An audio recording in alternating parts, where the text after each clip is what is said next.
are the one. Jesus, Jesus, you are the way. Jesus, Jesus, you are my only hope. Jesus, Jesus, you are the one. Jesus, Jesus, you are the way. Jesus, Jesus, you are my only hope.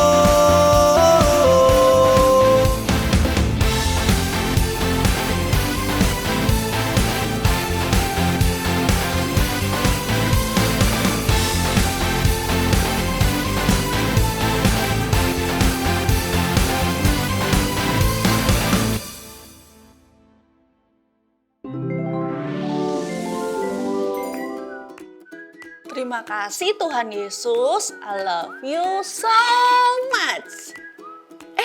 Ada adik-adik, shalom adik-adik, apa kabarnya? Hari ini kita kembali lagi di ibadah Kids, Next Gen Kids Online Service. Oke, sebelum itu kita akan berdoa dulu ya. Tuhan Yesus, mengucap syukur Tuhan buat hari ini, karena Engkau begitu baik Tuhan dalam hidup kami.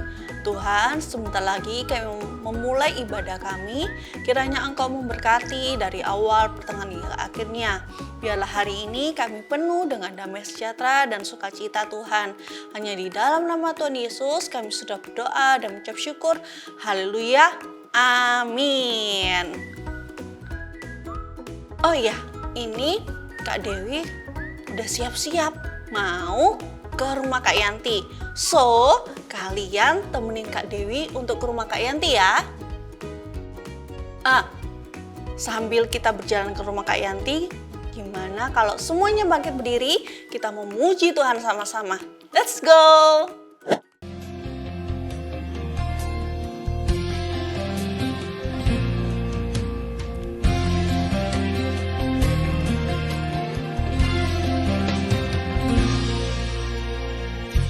Seluruh pohon menjadi pena, jika samudra pun menjadi tinta, jika cakrawala jadi kertasnya, takkan cukup untuk memuat kasih-Mu Tuhan. Jika seluruh alam turut bersaksi, jika malaikat pun turut bernyanyi,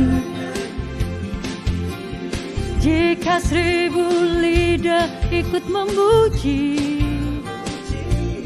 takkan habis ceritakan kasih-Mu Tuhan.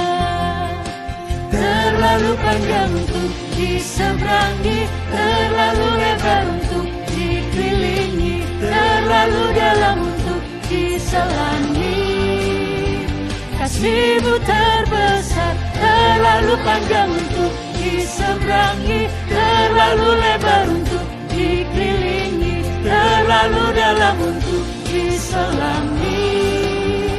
Kasih-Mu terbesar. Jadi, kamu gak usah takut, kan punya Tuhan Yesus. Waktu lalu, aku pernah nangis waktu les di depan guru lesku. Kenapa tahu nggak? Karena aku takut besok itu mau ulangan, mau ujian, pelajarannya itu susah. Terus aku takut sekali kalau dapat nilai jelek. Aku menangis sambil belajar. Kemudian guru lesku mengingatkan, bilang begini, Yanti, kamu kan punya Tuhan Yesus. Jangan takut, berdoa aja, minta Tuhan Yesus tolong. Terus aku langsung, oh iya ya, oke. Lalu aku berdoa dan menyelesaikan belajarku. Besoknya, waktu masuk sekolah, aku pun sebelum mengerjakan ujiannya, berdoa dulu, minta Tuhan Yesus tolong. Dan tahu nggak, hasil ulanganku dapat 100. Yeay, seneng sekali hatiku. Sejak saat itu, aku percaya bahwa Tuhan Yesus itu pasti tolong kita. Yang penting kita berdoa, minta Tuhan Yesus tolong, dan Tuhan Yesus pasti tolong. Udah dulu ya, ada temenku nih datang ke rumah. Nanti kapan kita ngobrol lagi ya. See you, bye. Kak Yanti, Ya. tadi waktu kakak telepon kan aku dengar sedikit omongannya kakak. Kakak kok berani sih bersaksi seperti itu? Beranilah, karena setiap orang pasti mengalami kebaikan dan pertolongan dari Tuhan Yesus. Bahkan Dewi juga pasti mengalaminya, bener nggak? Iya dong, pasti dong Kak. Nah, sekarang pertanyaannya adalah, apakah kita sudah menceritakan setiap kebaikan yang Tuhan lakukan dalam kehidupan kita, setiap pertolongan yang kita alami itu kepada orang lain? Ya itu juga sih aku mau belajar Kak, bagaimana caranya supaya aku lebih berani menceritakan kebaikan Tuhan Yesus. Sebenarnya gampang kok. Cukup dengan menceritakan saja apa yang kita alami, apa adanya. Ya seperti sekarang yang kita lagi ngobrol-ngobrol gini caranya. Tahu nggak, kalau kita sudah bersaksi tentang kebaikan Tuhan Yesus kepada orang lain juga mengalami kebaikan Tuhan Yesus loh. Seperti yang dilakukan oleh Petrus, yang awalnya juga tidak berani bersaksi, tapi ternyata melakukan kesaksian yang luar biasa. Wah, aku mau dong diceritain Kak. Mau? Yuk, tapi kita pindah ke ruang baca dulu ya. Oke deh, Yuk. yuk. Ceritanya bisa dibaca di Kisah Para Rasul 2 ayat 14 sampai 42. Judulnya tentang khotbah Petrus. Pada hari Pentakosta, semua murid-murid Tuhan Yesus dipenuhi oleh Roh Kudus. Dan salah satunya adalah Petrus yang pernah menyangkal Tuhan Yesus sebanyak 3 kali. Oh, lalu apa yang terjadi dengan Petrus setelah dia dipenuhi dengan Roh Kudus, Kak? Ya, Petrus lalu bangkit berdiri dengan ke-11 rasul itu. Dan dengan suara yang nyaring ia berkata kepada semua orang, "Hai kamu orang Yahudi dan kamu semua yang tinggal di Yerusalem, ketahuilah dan camkanlah perkataanku ini."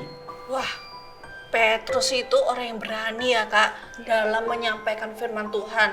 Serta dia berani bersaksi kepada orang yang banyak ya. Iya. Petrus dengan berani mengatakan bahwa Tuhan akan mencurahkan rohnya ke atas semua manusia. Baik untuk anak-anak, teruna-teruna, orang-orang muda, dan orang-orang yang tua. Juga ke atas hamba-hamba laki-laki dan perempuan. Tuhan akan mengadakan mujizat-mujizat di atas, di langit, dan tanda-tanda di bawah di bumi. Darah dan api dan gumpalan-gumpalan asap. Matahari akan berubah menjadi gelap gulita, dan bulan menjadi darah sebelum datangnya hari Tuhan, hari yang besar dan mulia itu. Dan barang siapa yang berseru kepada nama Tuhan akan diselamatkan. Yang aku maksudkan ialah Yesus dari Nazaret. Tuhan Yesus yang telah mati disalibkan, dibunuh, tetapi dia menang atas maut. Ya, Yesus inilah yang dibangkitkan Allah, dan tentang hal itu kami semua adalah saksi.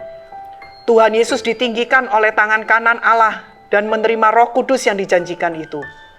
Jadi, seluruh kaum Israel harus tahu dengan pasti bahwa Allah telah membuat Yesus yang kamu salibkan itu menjadi Tuhan dan Kristus. Lalu, apa yang terjadi Kak dengan orang-orang Israel ketika mereka mendengar khotbah Petrus? Ya, ketika mereka mendengar hal itu, hati mereka sangat terharu. Lalu mereka bertanya kepada Petrus dan rasul-rasul yang lain, "Apakah yang harus kami perbuat?" Jawab Petrus kepada mereka, "Bertobatlah dan hendaklah kamu masing-masing memberi dirimu dibaptis dalam nama Yesus Kristus untuk pengampunan dosa-dosamu. Maka kamu akan menerima Roh Kudus." Maka orang-orang yang menerima pernyataan itu memberi diri dibaptis. Dan pada hari itu jumlah mereka bertambah. Tahu berapa, Dewi? Kira-kira 3.000 jiwa. Mereka bertekun dalam pengajaran rasul-rasul dan dalam persekutuan. Dan mereka selalu berkumpul untuk memecahkan roti dan berdoa bersama-sama. Wow, luar biasa. Ya. Luar biasa bukan adik-adik. Petrus itu padahal orang yang takut mengakui Tuhan Yesus. Bahkan Petrus adalah orang yang sebelumnya sudah menyangkal Tuhan Yesus sebanyak 3 kali. Tapi dia berani berkhotbah dan bersaksi di depan orang banyak. Betul. Sampai yang tadi Kak Yanti bilang, bahkan 3.000 orang menerima Tuhan Yesus dan bertobat. Ya. Wow, luar biasa Petrus. Ya, luar biasa sekali Petrus. Yuk, Kak Dewi, kita pindah ke ruang lain yuk. Oke, yuk Kak. Siapa yang diantara adik-adik yang mau dipakai seperti Petrus untuk berani bersaksi tentang kebaikan yang Tuhan sudah lakukan dalam kehidupan kita? Angkat tangannya tinggi-tinggi. Wah, hebat-hebat. Adik-adik semua hebat-hebat. Tuhan Yesus pasti bangga sekali sama adik-adik.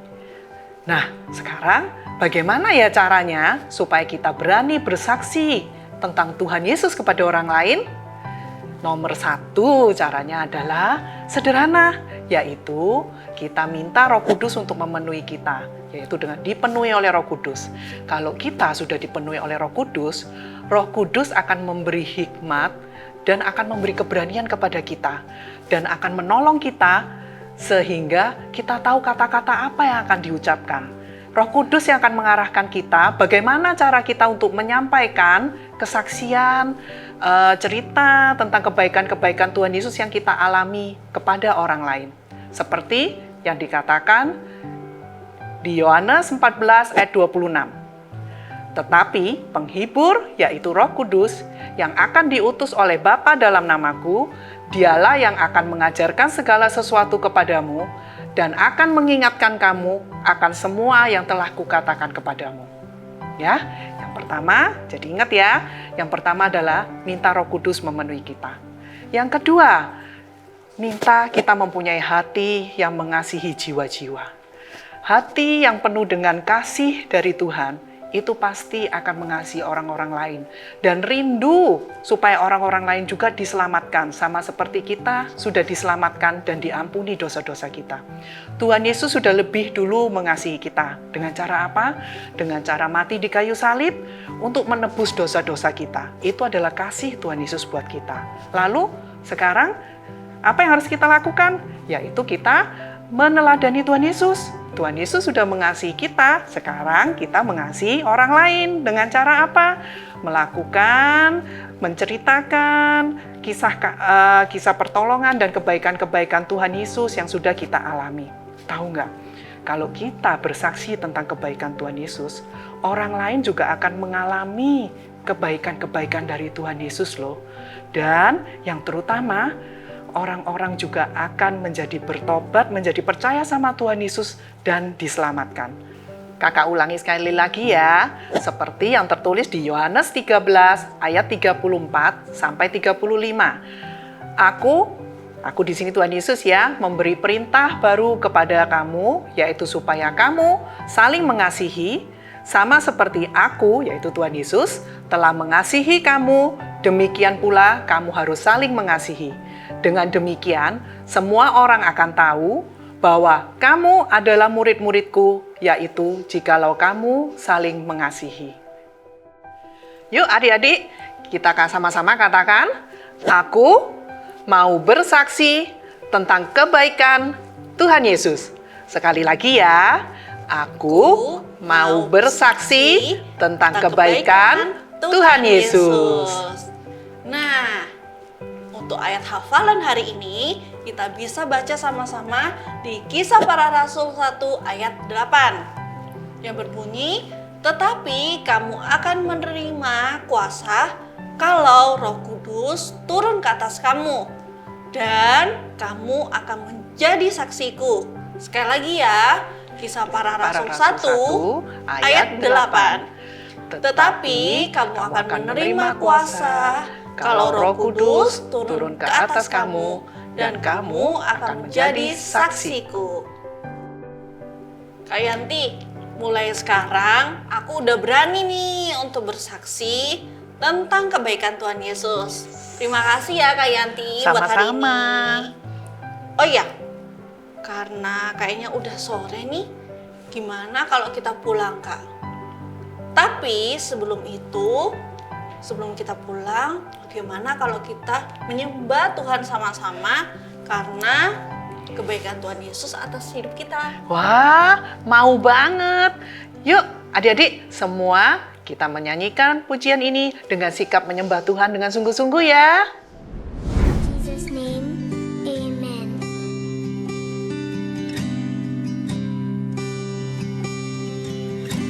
I want To know you, Lord, you are a great big God. I'm young and do not know a lot. Come and be my own. I want to know you more, giving you my life and all. You die for me, you sacrifice. I won't forget you, Lord. I love you, Jesus.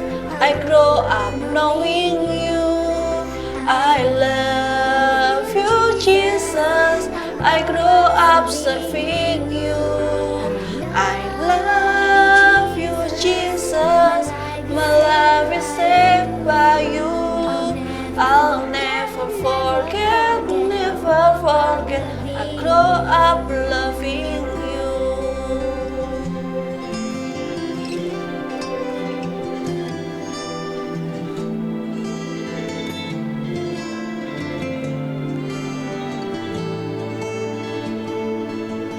I love you, Jesus. I grow up loving you. I love you, Jesus. I grow up loving you. I love you, Jesus. My life is saved by you. I'll never forget, never forget. I grow up loving you. Kak Dewi, bagaimana kalau sebelum pulang kita jadi adik bersama, berdoa bersama-sama dulu yuk? Oh iya, mari kita berdoa ya adik-adik. Tuhan Yesus, terima kasih Tuhan untuk ibadah hari ini Tuhan. Kami belajar Tuhan untuk seperti Petrus ya Bapa. Kami mau hidup kami dipenuhi oleh Roh Kudus dan kami juga mau Tuhan mengasihi jiwa-jiwa sehingga kami dapat bersaksi kepada orang-orang banyak Tuhan. Terima kasih ya Bapa, biarlah Tuhan Yesus yang memberikan kami keberanian lebih lagi Tuhan dalam mengasihi jiwa-jiwa. Adik-adik, angkat kedua tanganmu. Terimalah berkat dari Allah Bapa, Putra, dan Roh Kudus yang mengasihi kalian dari hari ini, sekarang, sampai selama-lamanya. Hanya di dalam nama Tuhan Yesus. Haleluya. Amin. Sampai ketemu lagi adik-adik. God bless you. Happy Sunday. Kak Dewi, nanti hati-hati ya di jalan ya. Oke, thank you, Kak. Bye. Bye.